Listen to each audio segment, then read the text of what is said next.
நான் அப்போ பொங்கலுக்கு போயிடுவேன். நான் கார்த்திக் பாப்பா வருதா வரலன்னு அந்த 30 நாளுக்காக வெயிட்டிங்கில் இருக்கேன். அந்த 30 நாள் நல்ல செய்தியோட வீட்டுக்கு போகணும் வெயிட்டிங்கில் இருக்கேன். அந்த 30 நாள் முடிஞ்சு நியூ இயர் முடிஞ்சு நான் வீட்டுக்கு போயிடுவேன். என் பாப்பா வந்து நல்ல விதமாக கார்த்திக் சந்தோஷமாக அனுப்பி வைக்கணும். இப்போ கொஞ்ச நாளாகவே ஒரு வீடியோ ஒன்று பார்த்தேன். 2 பேரும் வந்து இந்த கோர்ட்டுக்கு போகிற மாதிரி வீடியோ போட்டுருந்தீங்க. என்ன ஆச்சு கோர்ட்டுக்கு? எனக்கு பழைய கேஸ் இருந்துச்சு. அது வாய்தாவுக்கு பார்த்தீங்கன்னா 6ஆம் தேதி வாய்தாக்கும் 4ஆம் தேதியே கூட்டிகிட்டு போயிட்டேன் மன உளைச்சல்ல. அங்கே போய் பார்த்தா தெரியுது 6ஆம் தேதி வாய்தாக்கு 4ஆம் தேதி தேவையில்லாமல் செலவு பண்ணிட்டு வந்தோம். ஆனால் கோர்ட்டுக்கு போனதுக்கு அப்புறம் தான் நான் என்னை மாற்றினாரு. இப்படிலாம் இருக்கணும், அப்படிலாம் இருக்கணும், கூட்டு குடும்பமாக தான் சண்டை போடக்கூடாது, சாப்பாட்டுக்கு எதுவும் சொல்லக்கூடாது அப்படின்னு சொல்லி நான் 10 பேர் அழைச்சிருந்தா கூட நீ சலிக்காமல் சமைச்சு கொடுக்கணும், இருக்கிறத வச்சு செஞ்சு கொடுக்கணும் என்கிட்ட சொல்லி கொடுத்தாரு. அந்த கோர்ட்டுக்கு போனது எங்களுக்குள்ள ஒரு புரிதல் ஏற்பட்டுச்சு. அப்போ எப்பவுமே நல்லா சாப்பிடுவாரு. அப்போ காசு இல்லாமல் தான் போனோம். ஆனால் அவருக்குன்னு நான் வந்து ஒரு 2000 வச்சுருந்தேன் கையில்.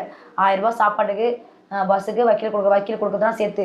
அவர் என்ன பண்ணா காலையில் சாப்பிட்டதுக்கப்புறம் ஏதாச்சும் குடிக்கிற ஜூஸ் குடிக்கிறேன்னு கேட்டால் வேணாட்டாரு. மனுஷன் சோறுலாம் பட்னியாகவே இருக்க மாட்டார்.